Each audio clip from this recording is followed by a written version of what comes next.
Hey everyone, it's been a little bit of time, but I am back and I'm still going to give you my favorite reads for March. We're going to catch up, okay? So we're going to kind of jump right into it with Silent is the Heart by Dianna Roman. Now, this one's really a little bit of an emotional read, but I really liked it.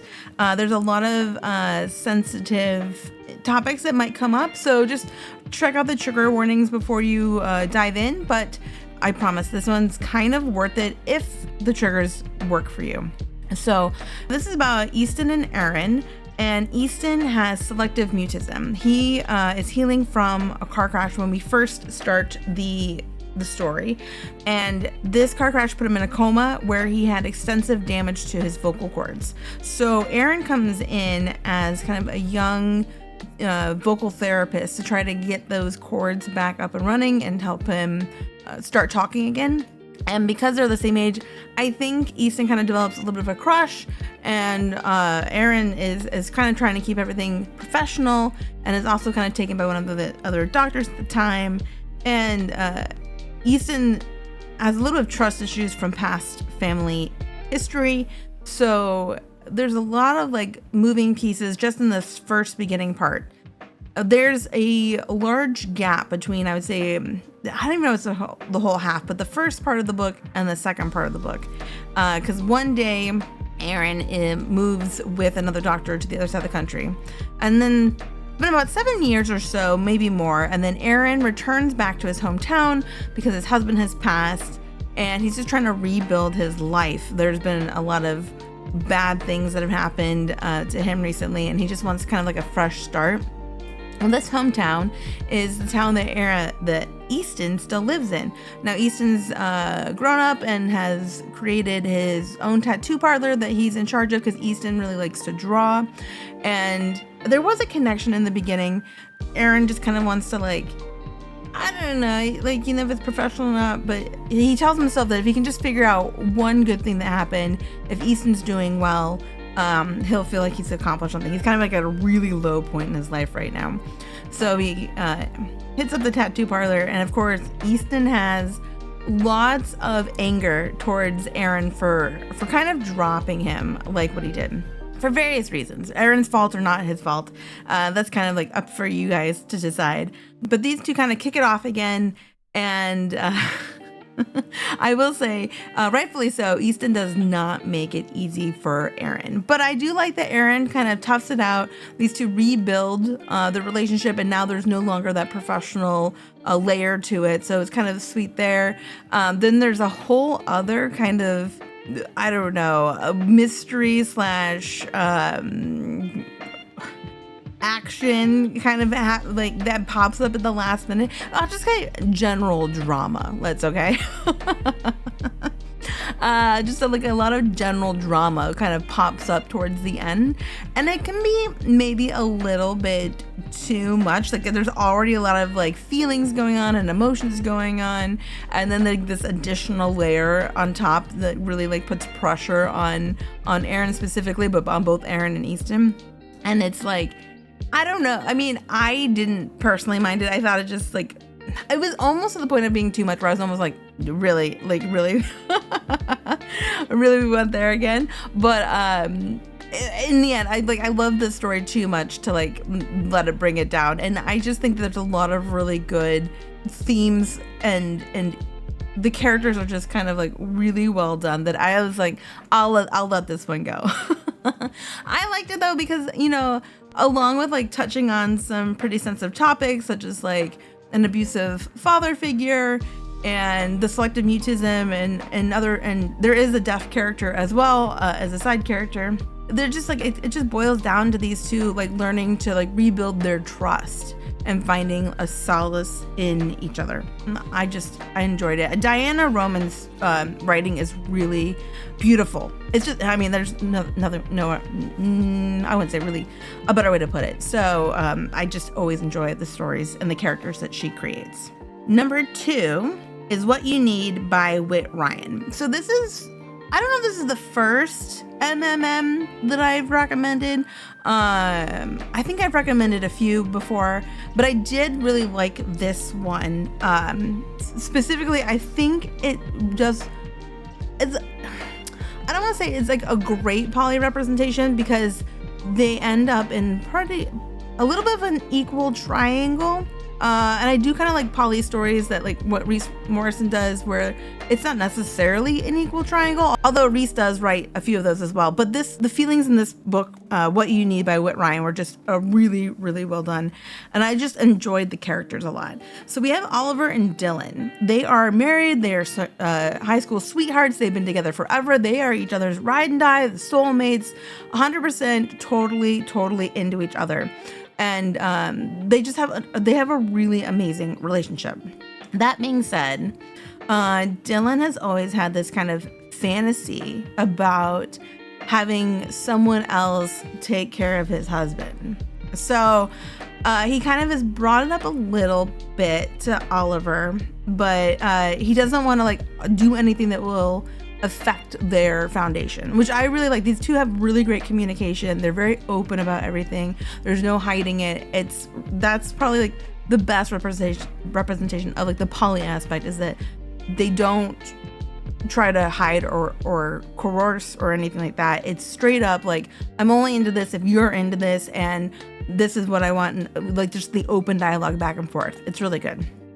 I will say this probably starts off as maybe a little bit of a spicy read that turns into something with feelings, into something with depth. So you've got Leon, who's the third party, right? Dylan and Oliver go out to this club that they heard about, and they find Leon, and there's like this instant connection. Dylan feels like Leon can take care of Oliver in a way that means like he respects Oliver. And Leon does a really good job of writing that line and also respecting Dylan as well, like keeping him involved and not like acting like there's only one person. So I like that Leon respects Dylan and Oliver's relationship, and I really appreciate that. So I will also say Leon probably feels like he's not really like, I don't know if worthy is the right word necessarily, but there is a little bit of like Dylan and Oliver having to like pull Leon into the relationship. Although Leon kind of has slid right in there. It was like one of those one night stands that turns into more. It was just a really fun read. There's low angst between all the MCs. Like I said, it could have just been a straight up hot, steamy one time read, but in fact, like it kind of twists that, and then the emotions come into play, and it actually creates a little bit of a depth that I really enjoyed. And if you're looking for like a nice triple M read, What You Need by Whit Ryan will hit the spot, I feel. You guys, I've recommended Grae Bryan, and I will keep recommending Grae Bryan. So, moving on to Calling Chaos by Grae Bryan, because everything she touches turns to gold. We've got the third in the Demon series. This is definitely best read in order because you get to see the other characters that have come before, and there's a slight overarching plot that takes place. Cooper is Ivan and Sasha's cousin, so Sasha and Ivan are siblings from the previous stories, and now of course he accidentally summoned chaos into the mix. Now, I wasn't quite sure what I was going to think about chaos, but Grae does a really good job with chaos. He's not just there to cause as much, like, I guess damage is the right word, as possible. He literally just loves anything that is chaotic. And so there's a fine line that is drawn between letting chaos do whatever he wants, to cause as much mayhem as he wants. And he is a little bloodthirsty. I mean, he is still kind of like a demon. But Cooper has like limits and boundaries that chaos does really respect, because Cooper does a really good job of valuing chaos as he is, like letting chaos be himself, and he stands up for chaos. Like there's a couple times, a couple of the other ones, especially like Nyx or maybe a few of the other demons are like, come on, like rein yourself in. Oh, don't you want him to like not be that way? And Cooper's like, why would I want him to be any other way than he is? Like that was really, really important that Cooper understands chaos and can find like the way to negotiate. Like, okay, I'll let you do X, Y, Z, but these are like the hard limits. And so like, let's work out a different angle. Cooper kind of lives with this anxiety, so he doesn't like going out. He's a little bit paranoid, and Chaos sees that he doesn't quite value himself for some reason. Cooper's like, okay, we're just doing this until you find someone better. But Chaos is like, ain't no one better than Cooper. And so he quote unquote tricks Cooper into keeping him. He's like, see, like there's like little things that be like, see, you're totally like the best quote unquote summoner that I could have asked for. So why would I want somebody else, kind of a thing. And it's like kind of sneaky, but like Cooper can totally see through it, which is really cute. And I just had a lot of fun with them. These guys, they really were probably, I think, my favorite couple in this series, which is saying much because I really like Nyx. I thought Nyx was a really interesting demon because they didn't use like brute force and Nyx isn't quite bloodthirsty like the other ones. But I think Chaos kind of stole my heart here a little bit.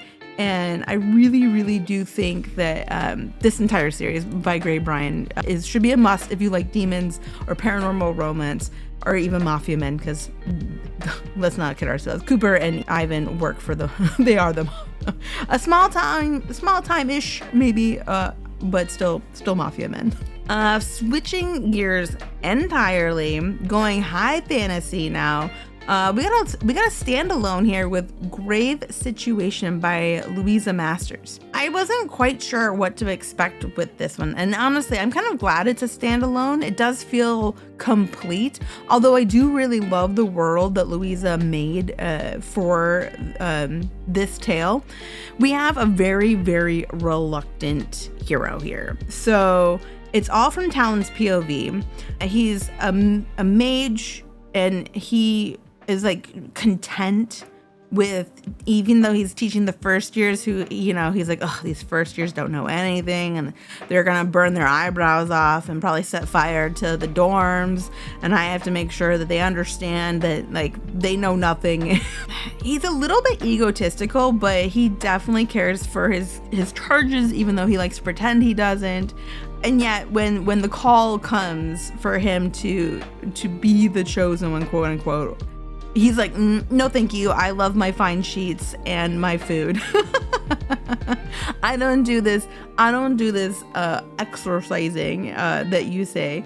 But of course, he does have to answer the call, and it's a nice long journey, right? There's a thread of romance through here. There's another character, the master healer, that the two of them know of each other. Of course, they live in the same city. There is a romance that brews between these two, but it's definitely a slow burn between them, which I enjoyed. But I will say it is more, I would say, fantasy first and romance second. There's a lot of snappy dialogue, a lot of feelings. I could not put this down. There's a major event that happens a little over the halfway mark where I actually I had to yell at Louisa. I just be like, I'm in the Facebook group for her readers, and I was like, how dare you make me feel all these feelings, okay?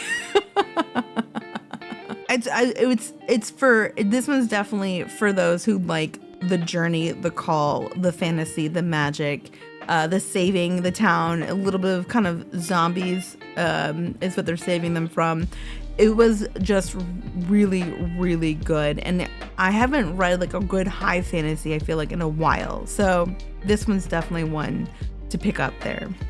And last but not least, we got a dark one to end on. Another mafia, but a kind of a dark by Rina Saint called Possession. So this is dual POV, and Lucas goes to an underground fight with his stepdad for reasons. His stepdad doesn't really like him. He's not even sure why he's there.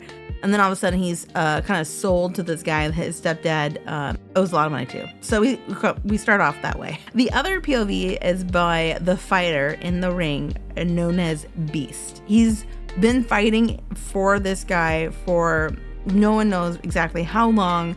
He's practically considered an animal at this point. And they throw Lucas in with the Beast just kind of for laughs. And something interesting takes place. Beast starts to kind of take care of Lucas. And Lucas is kind of like obviously thrown because he's now just thrown into this essentially a jail cell with this fighter who he has no idea how he's going to react to anything. Both of these guys have trauma. I would say the Beast has a ton of trauma, lots of trigger warnings, so definitely going into this with open eyes and take a look at those before to make sure it's something that would be right for you. While this is dark, obviously people owning people putting in them, the fights, the violence, all that kind of stuff, I will say that between Lucas and Beast, it is not dark. There is a bond that grows between them. Also, I would say another slow burn, because neither one of them kind of trusts the other, but yet they still like start to trust and learn how to communicate, because Beast is almost nonverbal for a lot of the book. And he slowly reveals his name. He slowly starts to talk more. He slowly starts to gain a touch of that humanity back. But like between the two, there's not, I wouldn't say a dark thread between the two, which is what I kind of liked about it. I liked how like they're in this very dirty and gritty and terrible environment, but between the two, they become like each other's safe haven. Really good. It does end on a better note. Okay, I should say. There's a lot of side characters that I'm hoping to see again. I don't think the series is done quite yet. It felt like this story was wrapped up, but like it was open for more. Probably focus on another couple is kind of what I'm thinking will happen. I really liked how these two characters were kind of like the light in a dark situation. And I think the characters' development was very well done. I think the characters themselves were complex, and the whole environment, it was dark mafia, and when you're gonna be mafia, you have to do dark. I'm not a huge fan of mafias that are fluffy. I've read a couple of them. If you're gonna go mafia, you gotta go dark. There's, you can't put an illegal fight pit and then be a fluffy cuddlesome. Okay, I've never read Rina Saint before, but I liked it and I want to read more. All right, let me know your top reads, what you've been seeing, what you've been devouring. If you like or dislike my opinions, put that in the comment section below. Be sure to subscribe and like this so you can get more of this kind of content. And I will see you guys again soon. All right. Thank you. Bye.